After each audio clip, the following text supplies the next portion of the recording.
Baik. Bismillahirrahmanirrahim. Assalamualaikum warahmatullahi wabarakatuh. Selamat malam, salam sejahtera untuk kita semuanya. Bersama kami di sini ada Wakil Ketua DPR, Dr. Titul. Kemudian juga ada Bapak Menteri Kesehatan, Menteri Perhubungan, yang mewakili Pak Menko, kemudian juga Pak Dirjen Haji dan Kepala Badan, Pak Kabati atau Mobil, dan Bapak sekalian yang hadir bersama kami di sini. Pertama-tama saya ucapkan dulu selamat malam kepada rekan-rekan media yang penampilan pertama di media center ini, dan insya Allah mungkin akan kita lebih sering di tempat ini. Ya, saya mohon betul kerjasamanya karena keberhasilan kita itu ternyata sangat amat ditentukan oleh informasi yang kita peroleh dari media. Saya ucapkan terima kasih dan juga sekaligus selamat datang pada malam ini bersama kami semua. Baru saja kami melepaskan kloter pertama menuju ke bandara, dan seperti kita ketahui jemaah di tahun ini sejumlah 221.000 yang terdiri atas 203.320 orang haji reguler dan 17.680 haji khusus. Dan alhamdulillah kita sudah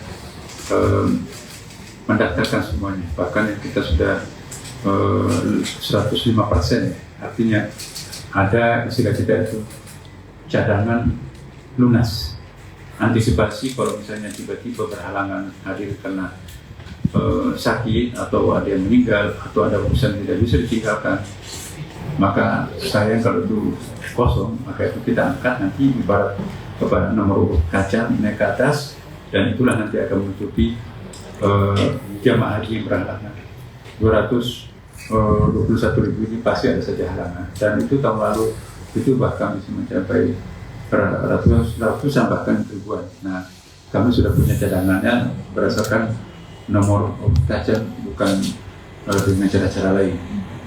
Kemudian saya juga tadi malam, dari subuh baru tiba dari Madinah ya, mengecek seluruh persiapan haji di Madinah, karena mereka ini kan nanti akan langsung ke Madinah. Kita sudah siap di situ, petugas-petugas yang berfungsi sebagai tim advance dan pendamping yang berjumlah 350 orang itu sudah berada di pos tempatnya masing-masing, sudah siap untuk menjemput seluruh jamaah haji kloter pertama ini, karena mereka langsung ke Madinah. Kemudian jumlah jamaah haji yang kita akan lepas pada malam ini, seluruh bandara, seluruh embarkasi itu targetnya berapa tadi? Malam ini ya 7.000-an.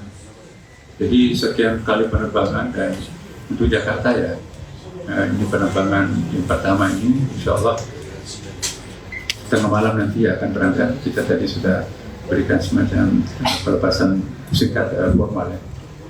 Kemudian situasi cuaca juga di Madinah sekarang ini ya kami rasakan kemarin juga masih bersahabat ya, belum terlalu panas ya. Tapi nanti pada hari haji itu nanti itu ramalan cuacanya itu menggambarkan itu akan berada pada suhu yang sangat panas ya, sekitar 40 derajat ya. Untuk orang Indonesia itu cukup panas.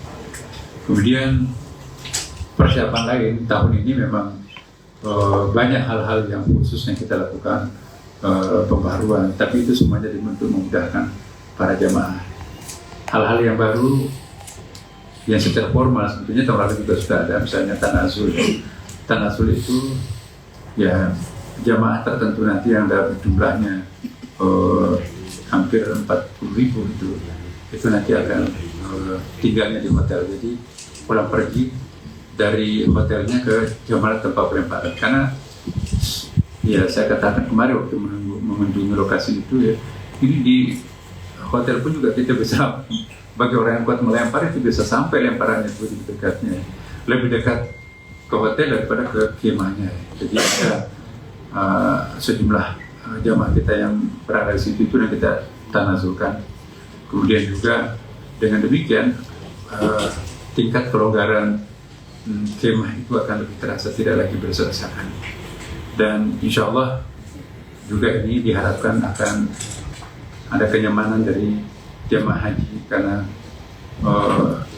kita tidak mendapatkan atau kita tidak memanfaatkan kuota tambahan. Yang ada kuota tambahan itu adalah petugas jemaah haji, tapi tambahan kuota untuk jemaah haji tahun ini kita tidak memprioritaskan.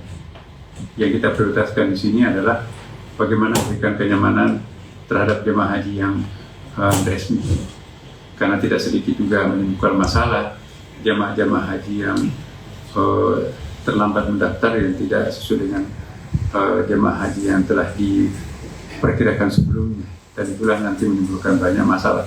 Tapi mudah-mudahan tahun ini insya Allah sesuai dengan pengamatan kami kemarin, dimulai dari Madinah, kemudian juga ke Jeddah tempat mereka itu mendarat, kemudian juga bus yang akan mengantarkan ke Mekah atau ke lokasi-lokasi yang bersangkutan nanti, itu insya Allah semuanya sudah bagus. Termasuk juga Arafah, yang Musdalifah dan Mina, teman-teman di sana sudah siap.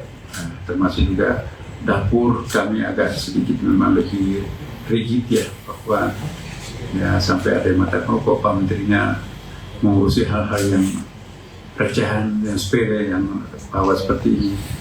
Itu bagi kami lebih baik daripada nanti kami hanya menerima laporan dari bawah tapi tidak sesuai dengan fakta dan kenyataan.